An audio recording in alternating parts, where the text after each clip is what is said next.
Shalom kekasih Tuhan dimanapun berada, saya percaya kekasih Tuhan selalu diberkati Tuhan dengan berkat kekuatan, kesehatan, damai sejahtera, sukacita berlimpah-limpah di dalam kehidupan kekasih Tuhan. Hari ini kita akan belajar dari satu tema firman Tuhan, yaitu rasa cukup yang sejati. Nah, sebelumnya mari sama-sama kita berdoa. Terima kasih Bapa di sorga, kami mau belajar firman Tuhan hari ini. Berikan bagi kami roh hikmat akal budi supaya kami dapat mengerti firman Tuhan dalam hidup kami. Di dalam nama Tuhan Yesus kami sambut pelajaran firman Tuhan hari ini. Haleluya. Amin. Rasa cukup yang sejati. Mari kita buka di dalam 1 Timotius 6 ayat yang kelima dan ayat yang keenam. Demikian firman Tuhan. Percecokan antara orang-orang yang tidak lagi berpikir sehat dan yang kehilangan kebenaran, yang mengira ibadah itu adalah suatu sumber keuntungan. Ayat yang keenam, memang ibadah itu kalau disertai rasa cukup memberi keuntungan besar. Nah, kekasih Tuhan, ada pandangan yang salah yang berkembang sekarang ini dan kita bisa menemukan itu di mana-mana. Nah, ada orang yang menganggap kesalehan sebagai jalan masuk mendapatkan keuntungan secara material, secara materi. Nah, juga ada orang yang menganggap kesalehan dianggap sebagai sumber keuntungan atau kemewahan dan mereka berjuang keras untuk mendapatkannya. Nah, pandangan itu kita bisa menemukan di mana-mana. Nah, orang-orang yang berpikir demikian sudah kehilangan standar hidup yang diajarkan firman Tuhan. Nah, kekasih Tuhan, mereka tidak lagi berpikir sehat. Di dalam ayat yang kelima sangat jelas dikatakan percecokan antara orang-orang yang tidak lagi berpikir sehat. Mereka kehilangan kebenaran dan kehilangan kebenaran dikatakan di dalam ayat yang kelima. Dan pada akhirnya menimbulkan percecokan. Di dalam ayat yang kelima sangat jelas. Percecokan antara orang-orang yang tidak lagi berpikir sehat dan kehilangan kebenaran. Nah, kekasih Tuhan, mereka tidak pernah merasa cukup dengan apa yang Tuhan sudah berikan. Nah, kekasih Tuhan, saya menemukan ada banyak kasus orang ribut, berantam karena tidak mendapatkan sembako, hadiah, bantuan dan lain-lain dalam ibadah. Nah, itu terjadi. Ada juga yang datang ke gereja, datang ke ibadah hanya untuk mencari teman bisnis, jualan barang dan lain-lain, alias mencari keuntungan materi, alias mencari keuntungan pribadi. Nah, kekasih Tuhan, ibadah dan gereja sudah dijadikan usaha untuk mencari keuntungan. Itu yang terjadi. Bahkan hidup saleh dan benar dilakukan hanya untuk mendapatkan keuntungan-keuntungan atau berkat-berkat secara materi dan materi. Nah, kekasih Tuhan, ibadah dan gereja sudah dijadikan sumber keuntungan. Di dalam ayat yang kelima sangat jelas dikatakan yang mengira ibadah itu adalah suatu sumber keuntungan.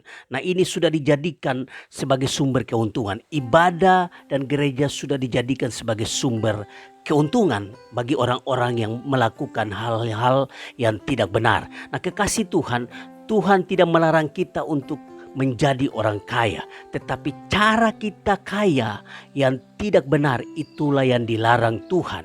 Nah, kekasih Tuhan, apa yang sekarang ini Tuhan percayakan untuk kita, kerjakan itu dengan benar, jujur, disiplin, rajin, maka disitulah Tuhan akan memberkati kita.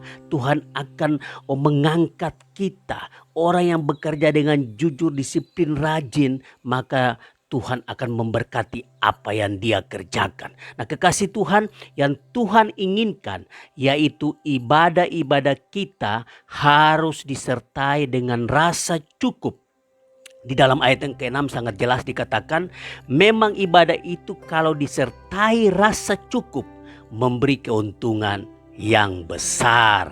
Ibadah yang disertai rasa cukup memberi keuntungan yang besar. Nah, kekasih Tuhan, ibadah kita harus disertai dengan rasa cukup. Itu artinya bahwa jika kita hanya punya sedikit harta di dunia ini, tetapi itu cukup untuk menyokong hidup kita setiap hari, maka kita tidak perlu menginginkan lebih banyak lagi dengan menghalalkan segala cara, dengan melakukan berbagai macam cara, walau itu melanggar firman Tuhan sekalipun kita lakukan demi mendapatkan materi, harta, kekayaan, keuntungan. Nah, kekasih Tuhan, di dalam Mazmur 37 ayat yang ke-16 mengatakan, lebih baik yang sedikit pada orang benar daripada yang berlimpah-limpah pada orang fasik.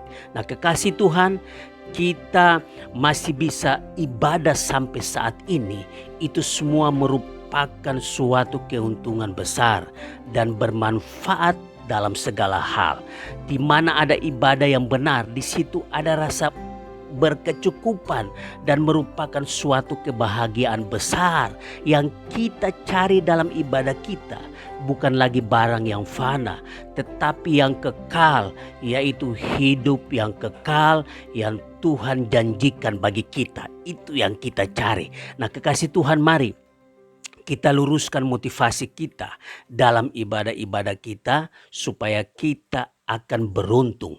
Orang yang ibadahnya disertai rasa cukup akan dipuaskan dengan berkat, damai sejahtera, sukacita, kebahagiaan, keselamatan, ketenangan, dan kepuasan dalam hidupnya. Nah, kekasih Tuhan, orang yang hidupnya disertai dengan rasa cukup akan membuat dia siap menghadapi kehidupan dalam segala keadaan, dalam segala situasi hidup, apalagi hidup saat-saat ini di mana seluruh dunia mengalami krisis terjadi. Nah, kekasih Tuhan, dalam keadaan seperti inilah kita mau belajar untuk hidup dengan rasa cukup, hidup disertai dengan rasa cukup. Maka kita mampu melewati setiap keadaan yang saat ini kita hadapi. Nah, kekasih Tuhan, mari kita hidup disertai dengan rasa cukup. Itu yang Tuhan inginkan dalam hidup kita. Ketika kita hidup dengan rasa cukup, maka ada kebahagiaan, ada sukacita, damai sejahtera yang kita akan alami dalam kehidupan kita. Demikian pelajaran firman Tuhan hari ini. Tuhan Yesus memberkati kita semua. Mari sama-sama kita berdoa. Terima kasih Bapa di sorga, kami sudah belajar dari firman Tuhan agar supaya kami hidup disertai dengan rasa cukup. Kami mau agar supaya ibadah-ibadah kami disertai dengan rasa cukup dalam hidup kami. Rasa cukup yang sejati dapat kami alami, dapat kami lakukan dalam hidup kami. Terima kasih Tuhan, inilah pelajaran firman Tuhan hari ini. Di dalam nama Tuhan Yesus kami berdoa dan mengucap syukur. Haleluya. Amin.